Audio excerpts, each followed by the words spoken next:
Before you went on to create a decorated career in unscripted television, producing for NBC Universal, MTV, VH1, Food Network, E, TLC, Discovery. I was a nerd in high school. I wasn't popular. I didn't have a lot of friends. Like all the things, right? You can always make a different decision. You can always pivot. You don't have to be tied to who you were or who people think you're supposed to be. That you can just be whoever you need to be in the moment.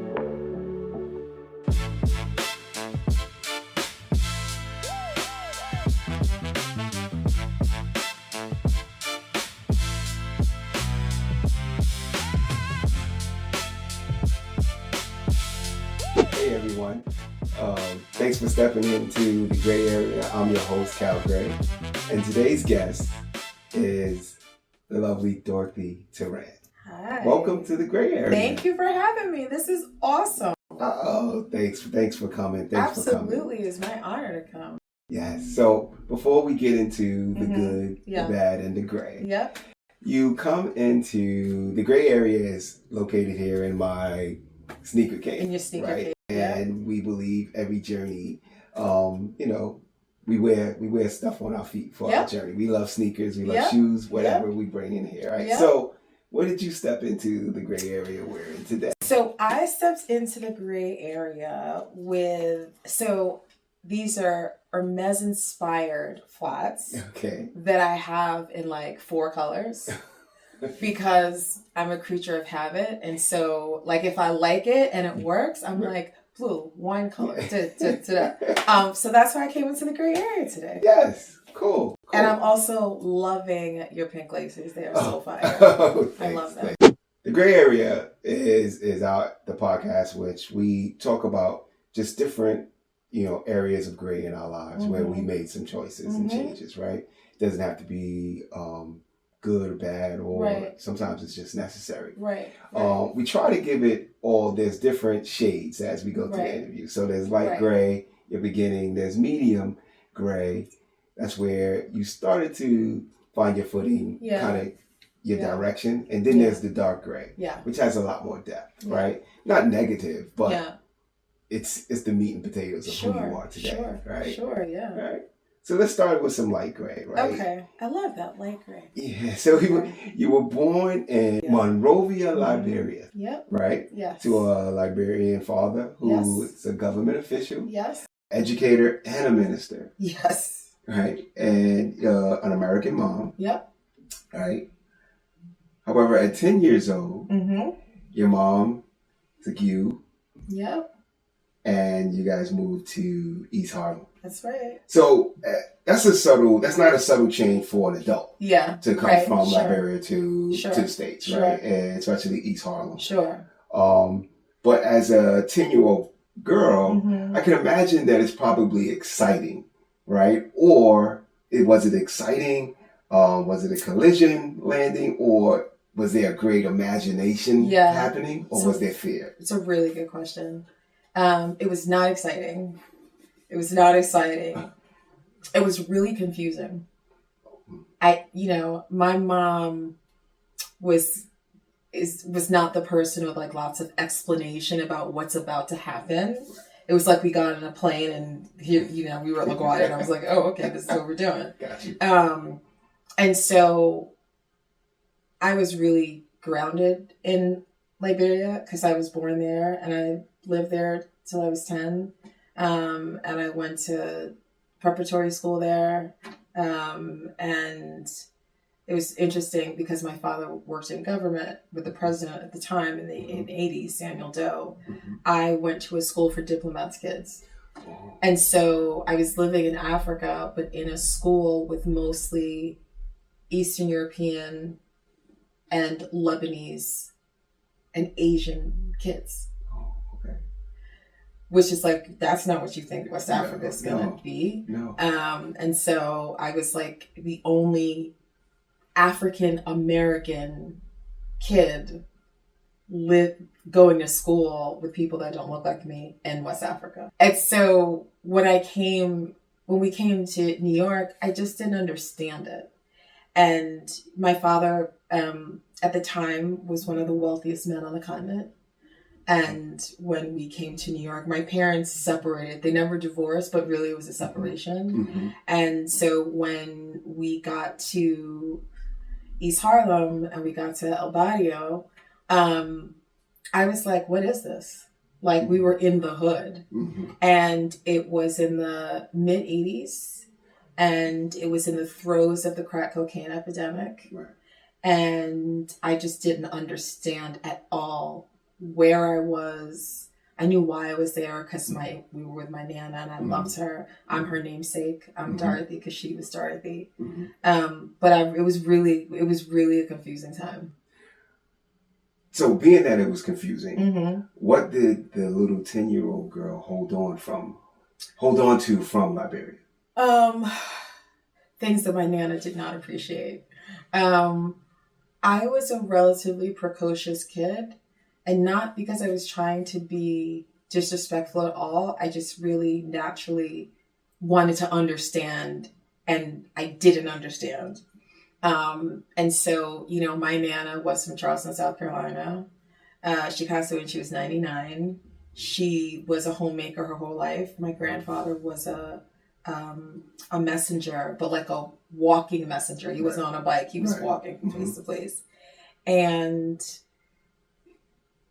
the drug dealers were all downstairs in the building. Like, that's what was happening. And there's one story that I tell that it kind of encapsulates how I tried to navigate. And I said, so my Nana's like, oh, we have to go to Key Food. We have to go to the grocery store. Right. And the Key Food was like down the block. Right. And so I was like, okay, who's going to take us there? Because we had a full staff in Liberia. Oh, okay. We had drivers, we had a nanny, we had a chef, and that was the first 10 years of my life because it was government. Yeah. And so I was like, and I didn't have any sense of where it was, like it was down the street. Yeah. I don't really think it mattered. I was like, how are we going to get there? Right. And then I was like, when we got there, I was like, who's going to walk in the aisles to put the stuff? Like, how are we going to do this? I was very confused. And then I was like, and how are we going to bring it home? Like, when is someone coming to get it? Like, and as you can imagine, my Baptist Southern grandmother was like horrified. She was horrified. And she said to my mother, like, what is wrong with her? Like, what's going on?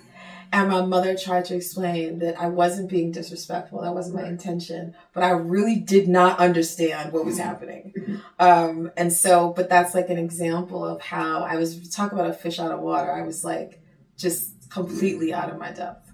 Those questions sound a little bit like you get some of those type of questions now. Yes, I do. I get them now as a mom. So I see those. It's so funny that you're saying this. I see that. That's how. Where did they come? Where did it come from? Yeah, no, it's true. Where it came from. It's true. It's true. So your mom. I didn't even think about that. It's true. So your mom picked you up, your sister, and you guys moved to New York. Yeah. You're living with your Nana and Grandpa at that time, right? But I still can imagine it's pretty hard. It's a change for her too, your mom. Oh, as well, for sure. Right? For sure. What did she model about work, and standing in a room that you were able to see and copy that has helped you along in your career and, as mother as well? It's really interesting talking about I don't know what level of gray this is going to be, but so my mother raised me by urgency. My baby sister was born very sick. It's what prompted our move to Liberia. To New York, and she was sick. She's 8 years younger. She was 8 years younger than me, so she was always sickly. It was 1980s in Africa. The doctors were like, She has AIDS. That's what it is. She's gonna. And my mother was an American woman, and she was like, "I actually don't accept that." And she's like, "So we're leaving." Yeah. America can fix it. America can fix it, exactly. And my dad was like, "I'll be right there," which just didn't happen. And so my mother went from being really a woman that was like a first lady kind of position, especially because there was also the church. She was first lady of the church.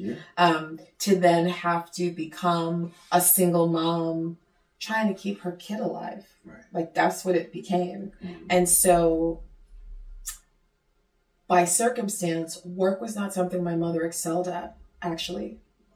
My mother had a really difficult time working because she always had to take off to take my sister to the hospital, a specialist, a procedure. My sister had long hospital stays. So I learned how hard it was for her to be able to keep a job and also take care of her children. Was that hard for you to look at as a young kid? It wasn't hard. It was, I figured out really, my mother basically only had the bandwidth to raise one child, and she had two. And one was very sick. And so my mother kind of made a calculated choice, and she looked at us both and she made an assessment. She's like, that one can do it by herself. She'll be okay.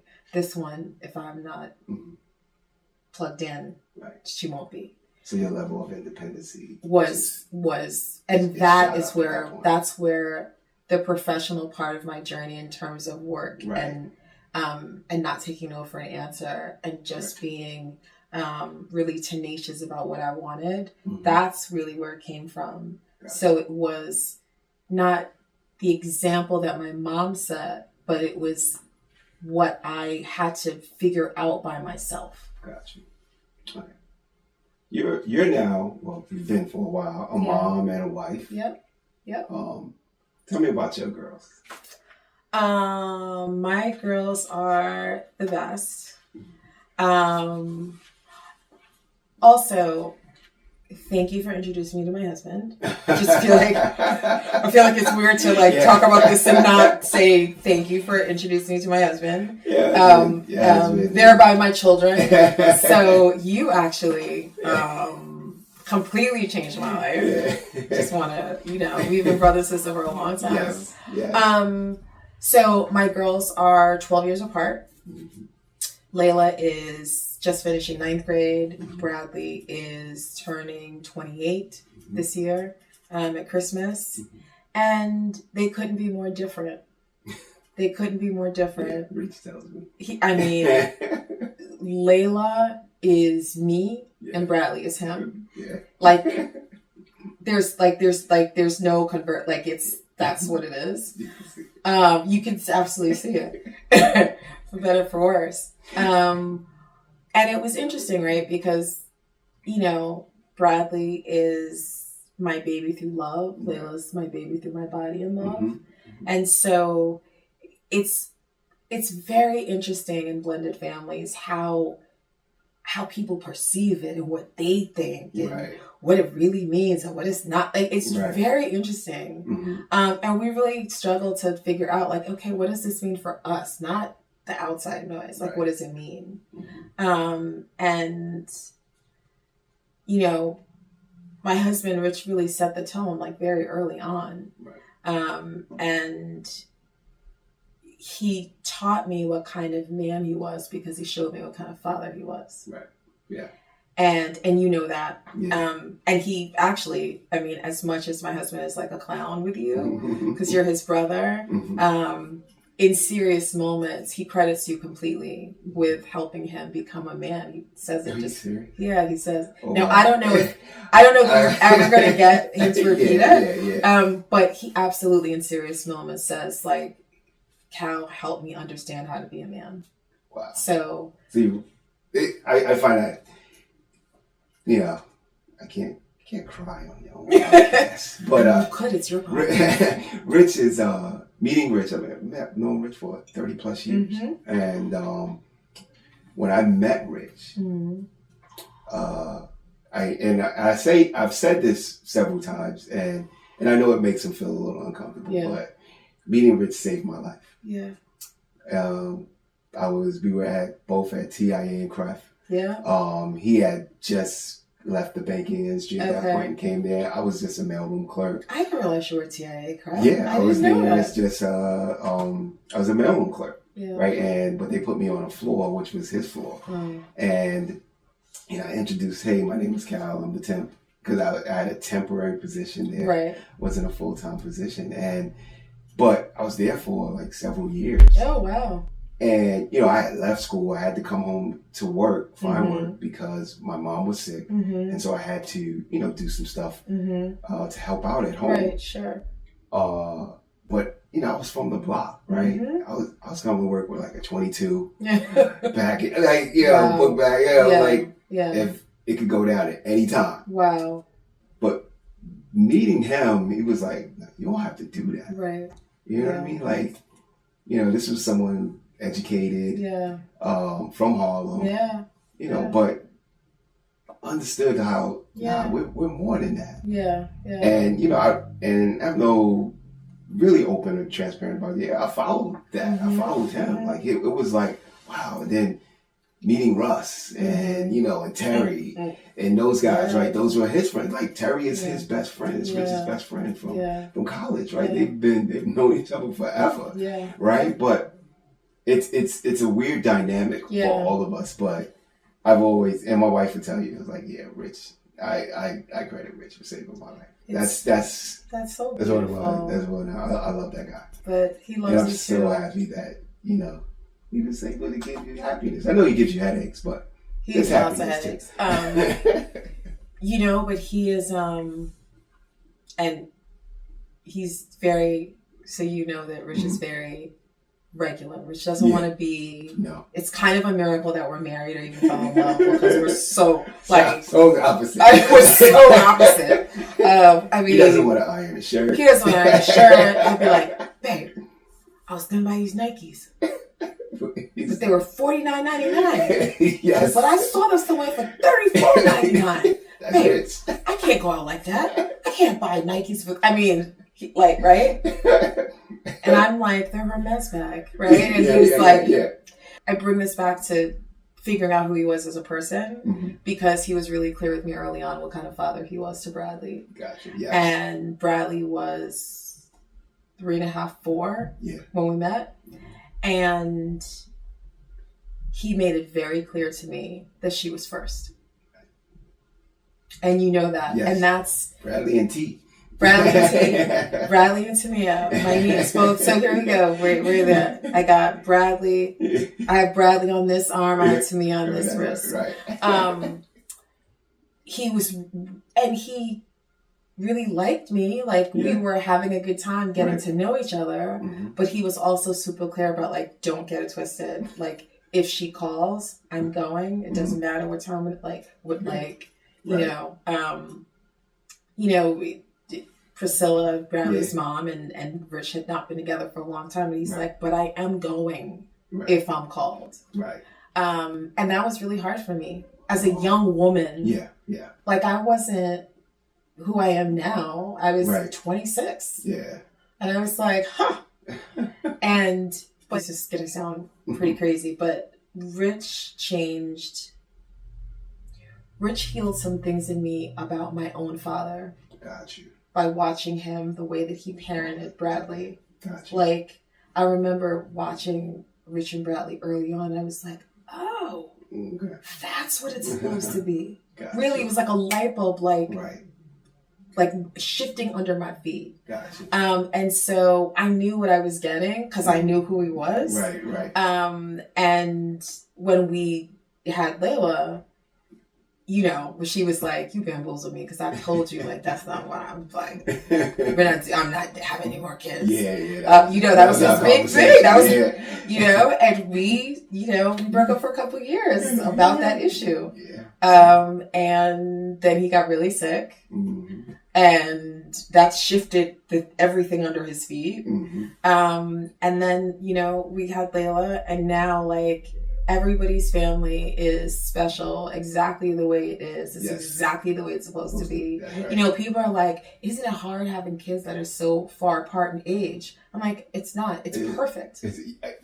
KJ being 100%. should be 30 this year. Yeah. Chase is 19. It's I don't.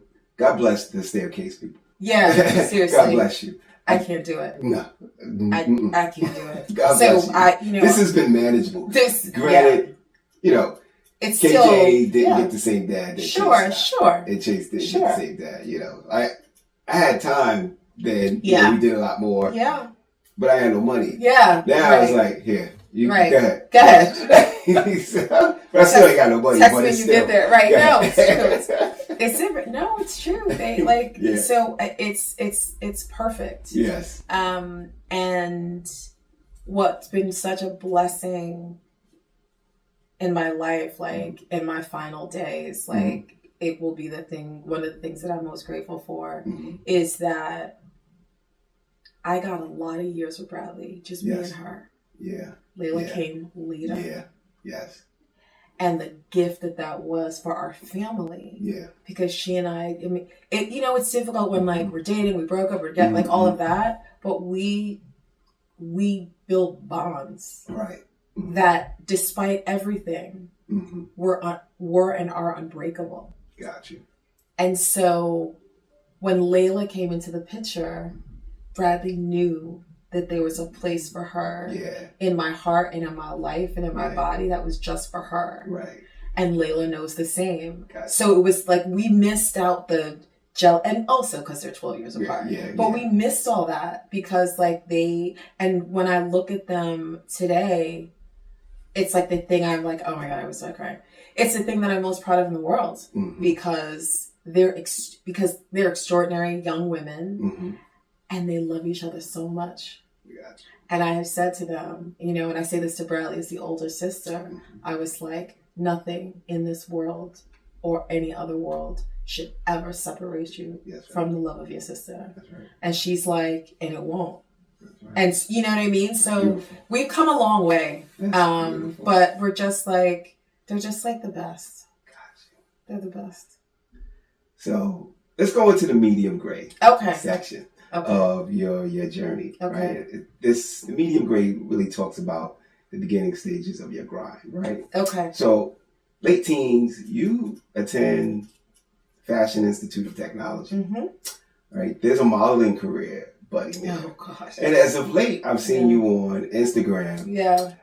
Reminiscing. Tagline saying, face card don't decline. I was like, look at this. Look at her. Look at her. It's been a long time. So there was modeling there, you know, before you went on to create a decorating career and unscripted television, producing for NBC Universal, MTV, VH1, Food Network, E, TLC, Discovery, Bravo. You're best known for your Emmy nominations and your Palme d'Or nominations, right? As executive producer and showrunner for Bravo's Real Housewives of New Jersey for seasons 7 through 10. Yes. Right. So those were some grinds, right? Yes. That's a grind, right? Yes. Talk a little bit about your modeling career, FIT, fashion, like, because you're always fashion forward. From the first day I met you, like we knew, like she fly. We didn't. Now as an adult, I'll say she's fashion. She's fashion. Back then, she fly. First should be like, and too expensive. So FIT was, I just knew that I needed to be someplace where I was a nerdy kid. Gotcha. I was a nerd in high school. I wasn't popular. I didn't have a lot of friends. I was on the gymnastics team. Nobody knew it. Like all the things, right? And everybody thought, oh yeah, the girl from Africa. Like it was all these things happening.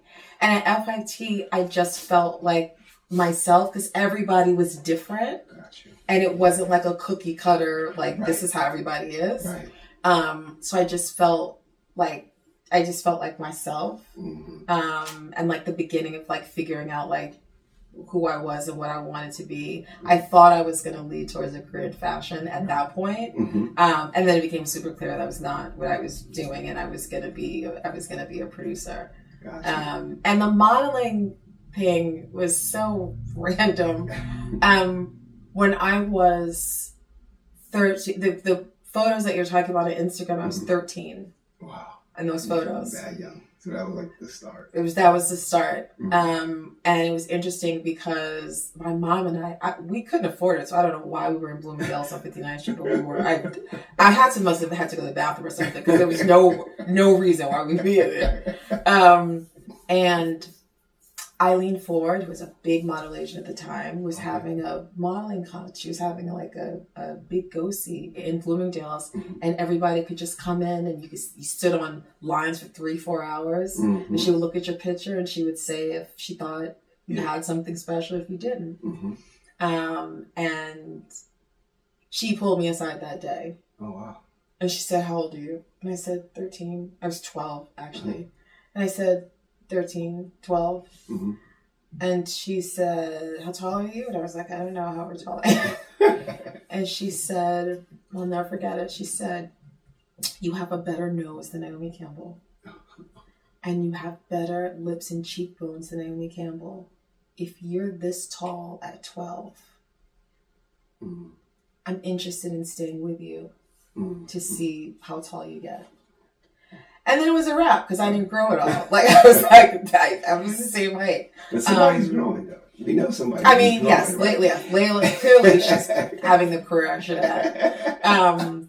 But it was, but again, like, that also came from necessity. Like, my mom wasn't really a part of my modeling journey. Gotcha. Okay. I was 13, 14, but there were other people I was going to and looking towards, because my mom was busy with my sisters and her illness. So even modeling was a real step in my independence as a person, because I was doing that by myself. Like, that photo shoot that I was 13 years old, that photo shoot had like a male makeup artist. Like, I shouldn't have been in there. Like, you know what I mean? But it was what it was at the time, and I was okay. But like, so the independence came from all those like separate experiences. Gotcha.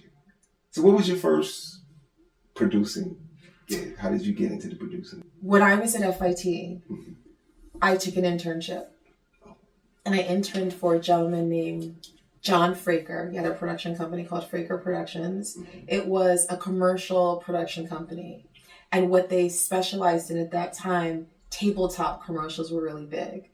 Like the Tinactin foot commercials where their feet are on fire. And they're like, if you have athlete's foot or whatever, it was called tabletop producing, because it was literally, instead of a green screen, like green screen wasn't a thing then. It was like on this tabletop. And so I was his assistant, and an assistant, like not how was it, like, I mean, really like a true assistant. Like, I was babysitting, getting his laundry, picking up his dry cleaning, getting his wife's groceries. Like, I was doing everything. But in exchange for that, and I wasn't getting paid financially, but in exchange for that, I was sitting at his right side for every shoot, for every production meeting, for everything. Gotcha.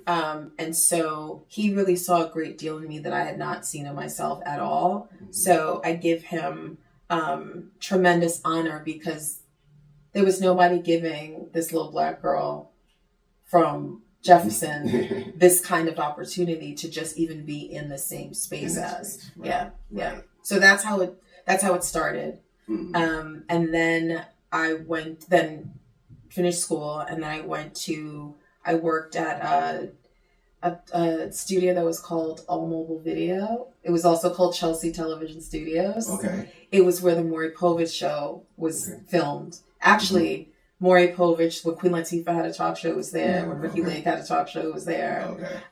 And it's when Maury Povich stopped doing like real journalism and hard news and was doing like the salacious baby daddy stuff. TV, the beginning of reality.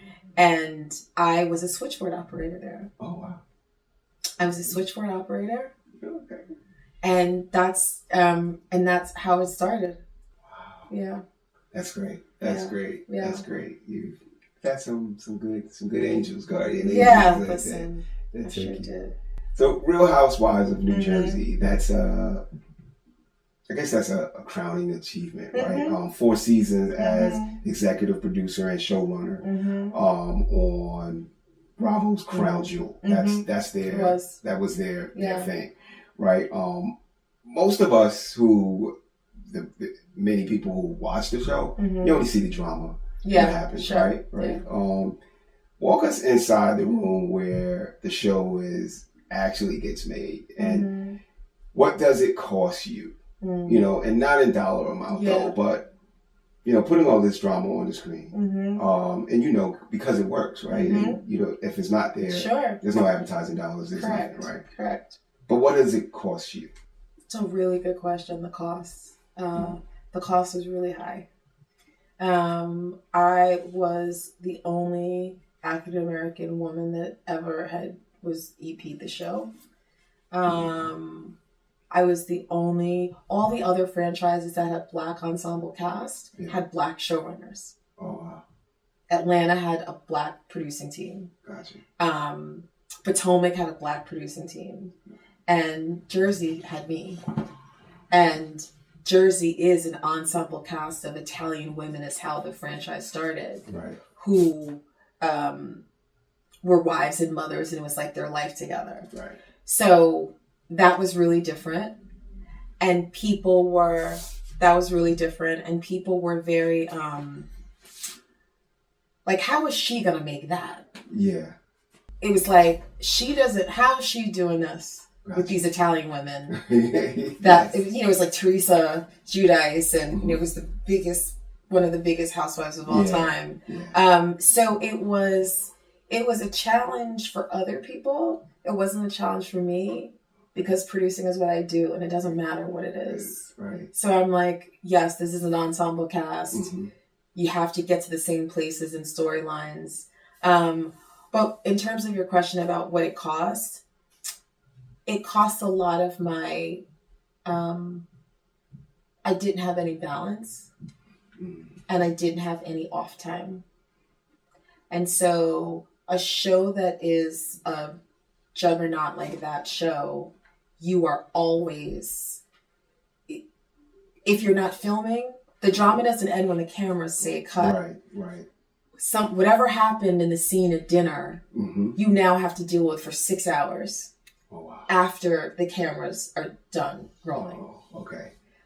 Whatever wine glass got thrown at my head on its way to be thrown from one cast member to the other, you had to deal with that for 6 or 7 hours. You had to be on the phone with legal and business affairs in the middle of the night because there was something happening that was going to hit the press, or there was a lawsuit that was about to be announced, or any number of things. It was a lot of, and I also had I lived in New Jersey by that point. Got you. But I lived in the same town with most of my cast members. Right. And so I really didn't have any separation because I was always accessible. Got you. And I didn't know how to not be accessible because I kind of like had this martyrdom sort of like, no, this is what it is. Right. And it was one of the things that has catapulted my career since, but it also was what I paid the highest price for in terms of myself and not having balance and not loving myself and taking care of myself. Okay. Through all that, there was an Emmy nomination. Yes. There was a Palme d'Or. Yep. Nod. You produced at every platform. Every major platform. Yeah. Right? So at what point in the climb did you stop and realize that it was real? I think as I got more comfortable in my motherhood, that was a big part of it. Okay. Bradley was before Housewives, so I didn't have I like when we talk about like all the time I had with her, that time was precious because it was just me and her. Right. And I did not have a demanding career like that took. But when I had Layla, you know, Layla grew up on Housewives sets. Layla was on the cast trips. Like, you know what I mean? And so I started to think more deeply about, like, she's never going to be able to watch this. Right. Like, it's like, Mommy, what did you make on the TV? It's like, Mommy can't tell you. And at some point I was like,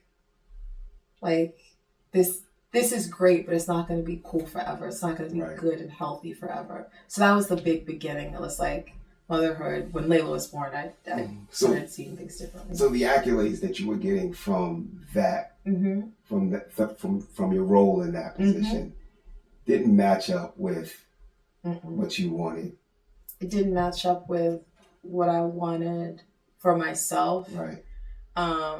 The example that I wanted to lead for my family. And also, my first love is documentary filmmaking. It's not unscripted reality. Yes. Right. And so, like, one of my favorite documentary series in the world is 30 for 30 on ESPN. Yes. And they've done a great job. Huh? They've done it. Oh my gosh. And I'm not a sports person at all. Right. But ESPN has a way of the human story pushes through so hard. Right. Doesn't matter that you don't know what the score was or you don't know what the baseball play was. Right. It doesn't matter. So that was my first love anyway. And I was also really interested in documentaries. I was really interested in true crime. I really wanted to explore and kind of untangle how something happened in a crime scenario. It's just weird, I know, but it's true. And so I had other creative loves. Gotcha. I wasn't like I want to be it happened, but that's not like I wasn't like I can't wait to make Real Housewives of New Jersey. Right. And so as I got older and as I got and I was able to have more freedom in my career to have choice, I really started to pivot to those things. Got you. It was I don't know what year it was. I know it was late one night and I wasn't feeling well. I was downstairs watching TV, dozing off, and I wake up and it's this pet show going on, and it's like executive producer Dorothy Toran. I'm like, what is she doing? What is she doing? Some animal show. Like, too cute. Yeah, it was too cute. Too cute. I was like, actually so good. Yes. It was, it's funny. Too Cute that was really, it's so funny that you're bringing that up. That was really the pivot starting for real. Okay. Because Too Cute was like, I was like, oh, it's a show about puppies and kittens. Yeah. And it was fiction in that like we gave them fake stories and like fake names. Yeah. But it was a puppy show. I paused it, took a picture. I was like, what is that? What is that? It's sent it to her. And it was #1 on Animal Planet for like 4 seasons. Wow. And the Emmy came from Too Cute. Gotcha. So it's so funny because a lot of people assume the Emmy came from Housewives. It didn't. Oh, the Emmy came from Too Cute. That's right. Okay. And so that was, that was great. It was it was the most 9 to 5. Yeah. In production. Okay. So it just like worked for like life. You didn't have kittens calling you. I have kittens. There's nobody calling me. There's no attorneys, no business affairs, nonsense. It's nothing. You up at night. No, it was nothing. Great. So it was great. Yeah, it was great. Too Cute is great. So now we're going to step into dark gray. Okay. Right? Another shade of gray here. But it has a lot more depth, right? And it talks more in depth about your journey. In January 2020, you ended your tenure at Bravo after the 4 seasons with Real Housewives. Housewives of New Jersey. In the same year and in the middle of a pandemic, you produced Race in America. Yes. A movement, not a moment. Also, Race in America produced a show called Our Vote Counts. And this was for NBC Universal, which is the parent company for Bravo. Yes. Right. But there was also a personal wound that took place in that time frame, which drives your public purpose. You lost your younger sister, Lee Williams, Bridges, suddenly to lupus. Yes. Right? So Yeah. You then became a national ambassador Mm-hmm. for the Lupus Foundation of America, Mm-hmm. leading the Color Me Happy campaign. Mm-hmm. That's right. So there's three topics we talked about in this depth, right? Got But I want to talk about your sister first. Yeah. Reed Williams Bridges. She was a cutie pie. Weird age. Weird age. She was a cutie pie. So I've met your sister. Yeah. Several times when she was younger, growing up. Yeah. She's a sweetheart. You were a loving older sister. Yeah. You were, what would we say, doting. Right? She'd always appreciate it. Right. You lost your sister, but instead of carrying it, the loss amongst families and friends, mm-hmm. you made it a platform to help heal others. Mm-hmm. Right. You became the ambassador for mm-hmm. Color Me Happy. When you're grieving mm-hmm. and advocating at the same time, mm-hmm. how do you hold both of these things without letting one swallow the other? Such a good question. Because if no one's ever asked me that before, it's an amazing question because it's more complicated, I think, than people think. Mm-hmm. I'm so proud of the work that I did as the National Ambassador for the Lupus Foundation of America. We set a goal of $100,000. We did like $60,000 mm-hmm. In fundraising for stem cell research, mm-hmm. which is considered among the World Health Organization as like one of the drivers for a lot of diseases in terms of finding a cure long term. Right. I've never said this. This is the first time I'm ever going to say this out loud. So you like totally brought me there. I overcommitted. I used the platform to actually push away my grief. If I was advocating, if I was keynoting galas, if I was doing all that stuff, mm-hmm. I could do it, but I didn't have to really deal. Gotcha. I could just do it. Mm-hmm. And I can do the interviews and do the press and do the talk, all that stuff. And it was a distraction from my grief, if I'm being honest. Okay. And so that worked for a while. And then when it didn't work anymore, I was still left to contend with what I was trying to avoid, which was losing her and like really living the experience. I mean, she went to a coma and was, she was dying for 7 days. And she was married to my brother-in-law, Ruben, who is a very sweet man.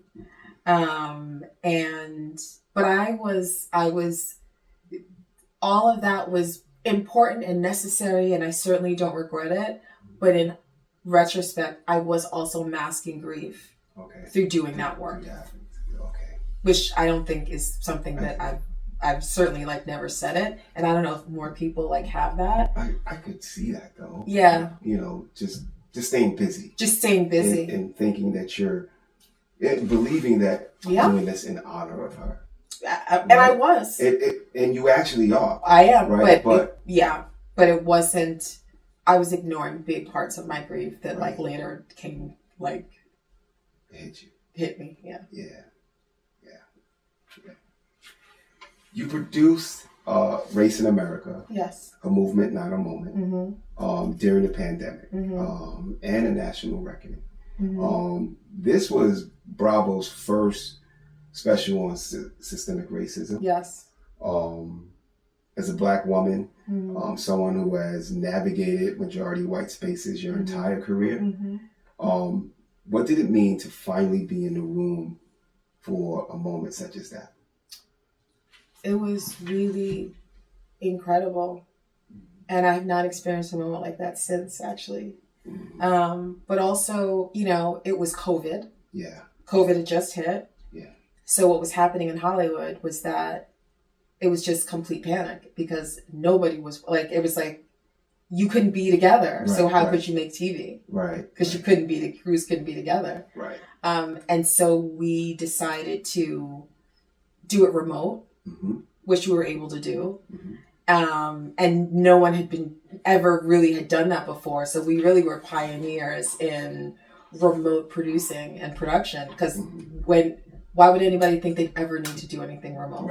Right. And so that was great. It was also really difficult to navigate race. So I'll tell you how this came to be. Okay. George Floyd was killed in May, the end of May, 2020. Mm-hmm. And then the world just took a flame. Right. And by second week in June, every major corporation everywhere were putting up black squares on Instagram and remember that? Black squares on Instagram and solidarity. Right? It was all of that. That I felt like in many instances was performative. Yeah.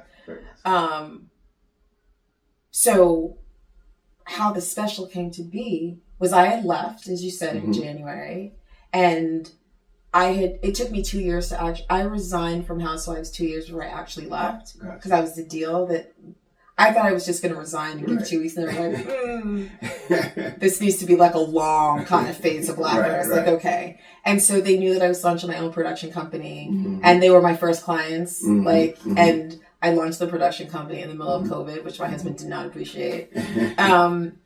But so they called me and they said, we need to hire you because we need to say something. This is exactly how it happened. Oh, wow. They were like, we need to say something. We're we need to say something. We haven't said anything. But they're like, and we don't even know what to do. We just need you to do something.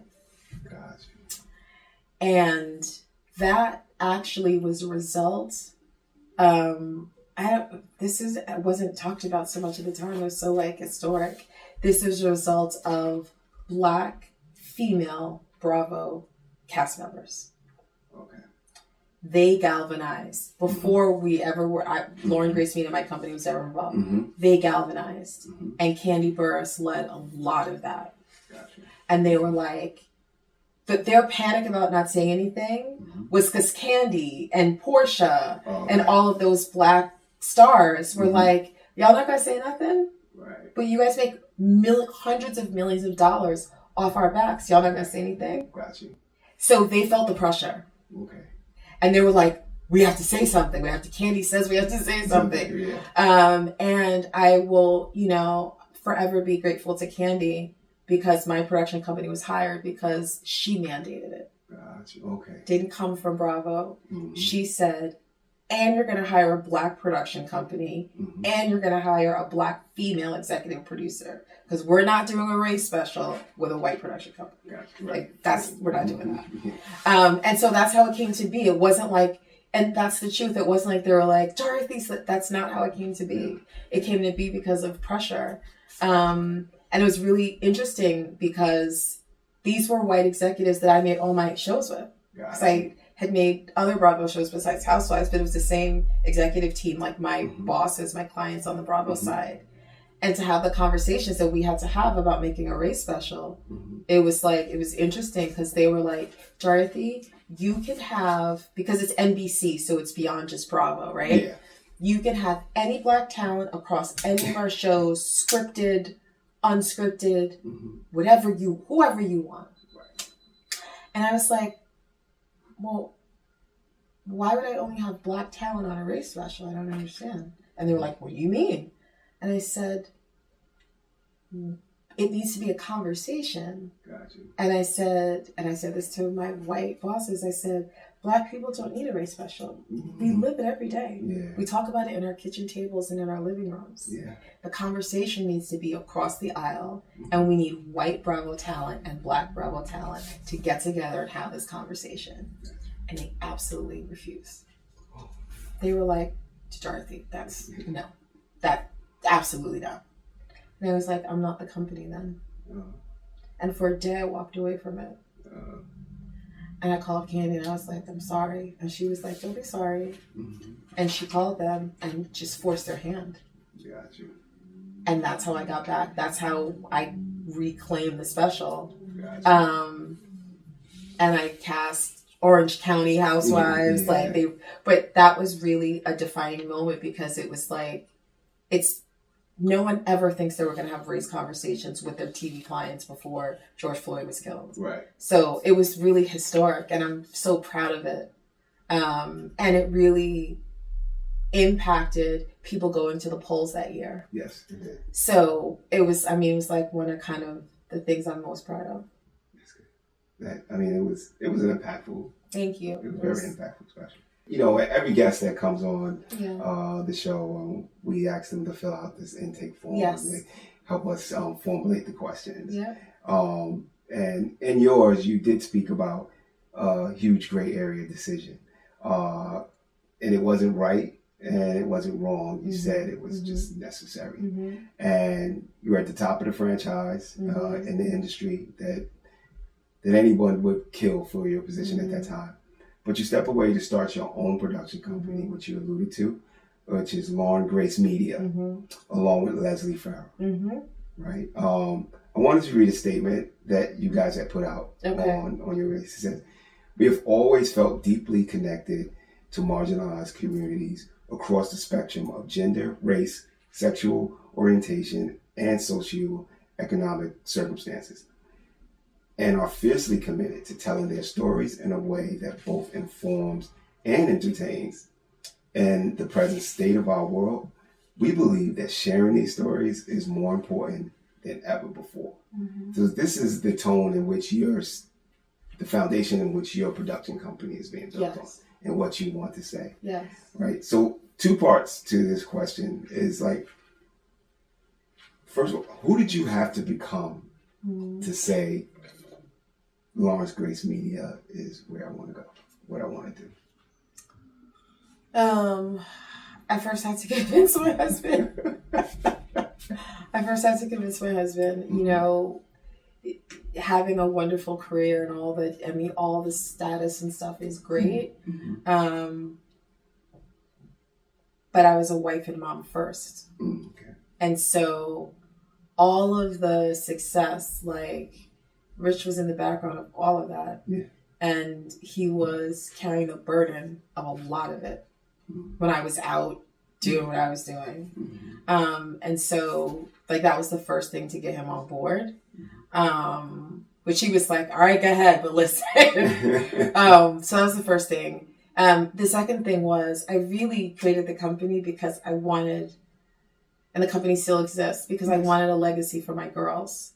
So Lauren Grace is Bradley Lauren and Layla Grace. So that I just wanted them to have something that was like an entity that they could have forever. So that was like the motivation for why I did it and why I named it what I named it. And it was really hard to keep up. Like the company was active for about 2 or 3 years, but it's very hard.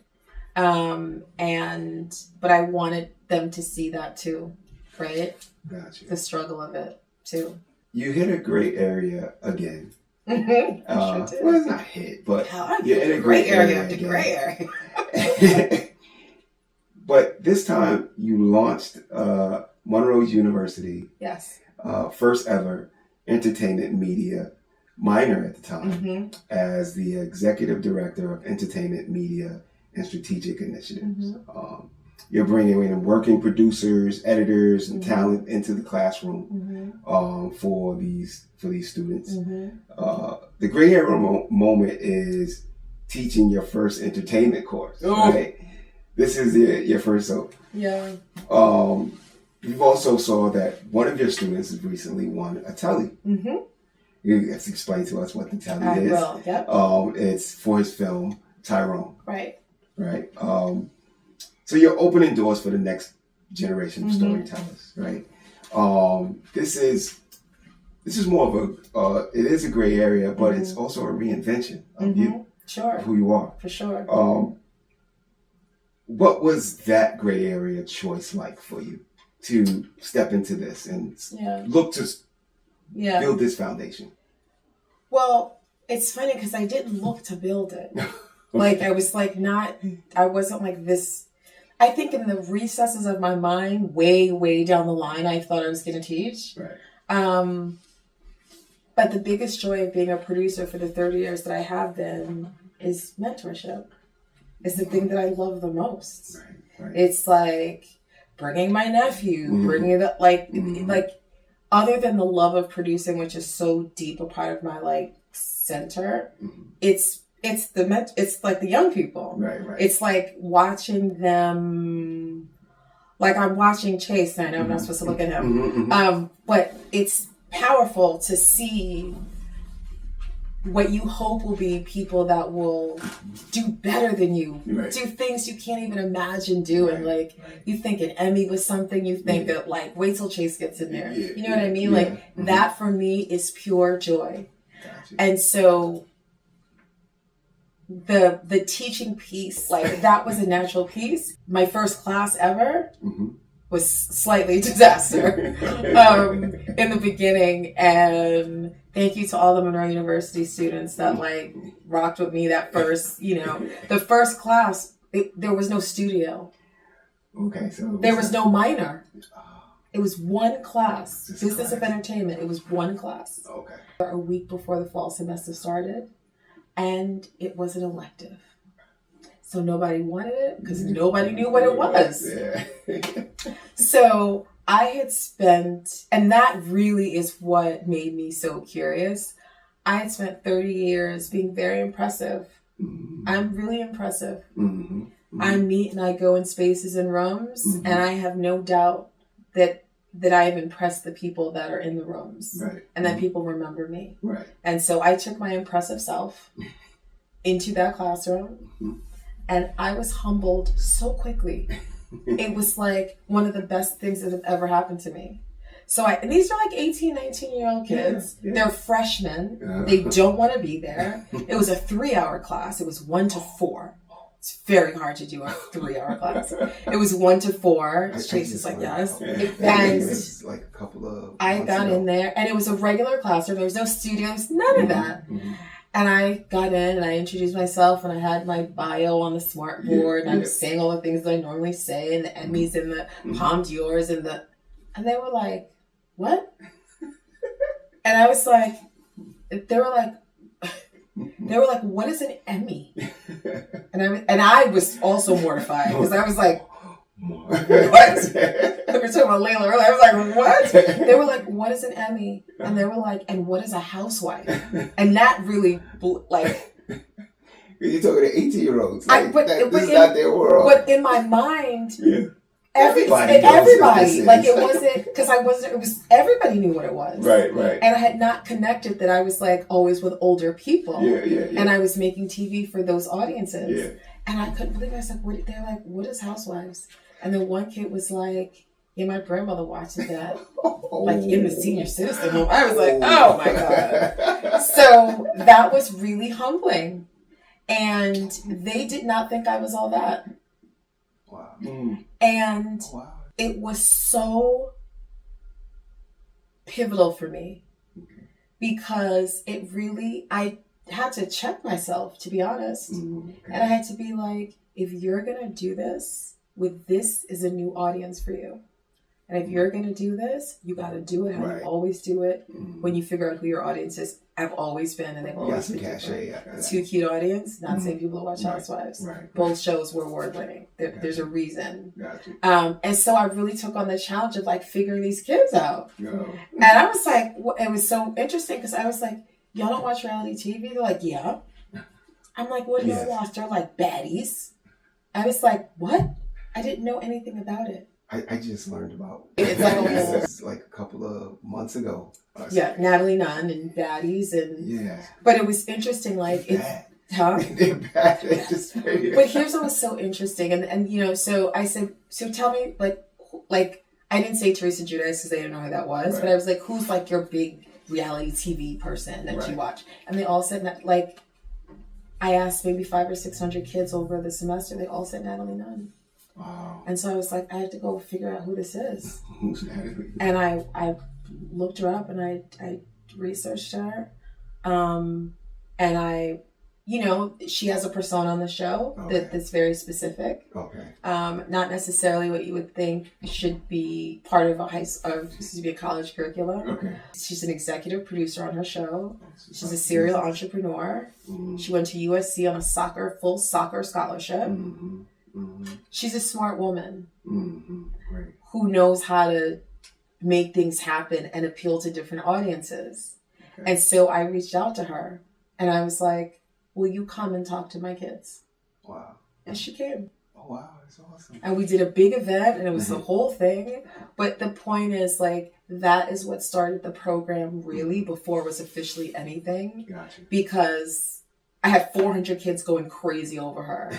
And I was like, oh, I hit the sweet spot. Right. And I was like, oh, it's more of this. And then we just kept going. We got some cachet after that. After that, I have to say, like, after that, like, now the kids are like, Professor. So I get, and you know, and like, because it's just the mother in me too, right? Yeah. Because they're so close, they're in between my children's ages. Yes. And so there's like a group thread for class on the weekends. So like, Professor, you wouldn't believe what, I mean, it's like a whole, but it's like we built a community. That's great. And it's great. Now we're going to step out the gray. It's rapid fire. Okay. Right. Production boardrooms. Yeah. Or the classroom. Which room has the better energy? Classroom all day. Classroom all day. Classroom all day. What was the one show you wish you had produced that you did not produce? Even from a child to now. That's a great question. Happy Days. I used to watch Happy Days. I used to watch Happy Days with my Nana. Yeah. It was Happy Days, Laverne and Shirley, Little House on the Prairie, yes. Mork and Mindy. Was a big show for my mom. We still watch that all the time. Me and my Nana. Yeah. My Nana and I used to make dishes on the weekends of the stuff that Laura Ingalls and her mother used to make. Like, So to be like, they're like the pioneers on the frontier, and we're like in the projects on the back of 3rd Avenue, and we were still trying to make so those kinds of shows are really nostalgic. Yeah. I would have Happy Days. I look back at it now, I was like, but then at the time, I was like, he is cool. He was cool. He is cool. Yeah, and the theme songs were the best. Yeah, yes. Yeah. Yes. What does better television look like in 5 years? It's not television. Right. There's no television in 5 years. There's barely television now. In 5 years, you know, this is a creator's economy. In 5 years, what content creation looks like are podcasts will be what HBO used to be. There will not be any more appointment television because everything you can watch whenever you want. Yeah, there's no like, yes, it's gone, right? I mean, I guess for things like The Fight or something where you don't want